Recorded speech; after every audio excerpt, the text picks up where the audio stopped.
ఇంకేమైనా చెప్పాలనుకుంటే చెప్పు. ఏదో ఒక పాట పాడు.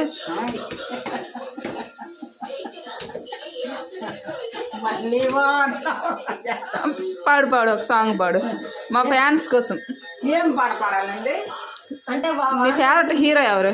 నీ ఫేవరెట్ హీరో? నా ఫేవరెట్ ఇది ప్రభాస్. ఓ మై గాడ్, ప్రభాసా? ఓకే, ప్రభాస్ లో ఒక సాంగ్ పాడు ఏదైనా. ప్రభాస్ పడితే ఏం పాట వచ్చింది? ఏం పాట అంటే పాట పట్టయితే వాన వాన ఎల్లవాయి కొండ కోన తొలిగిపోయి. అది వర్షం సినిమాలో ఉందా? వర్షం కాబట్టి వర్షం పాట పాడాలి. ఓకే, నీ నవ్వుకే $1 million ఇచ్చేవచ్చు. అన్నం ఎన్ని కనబడుతున్నాయా? అన్నం కొండ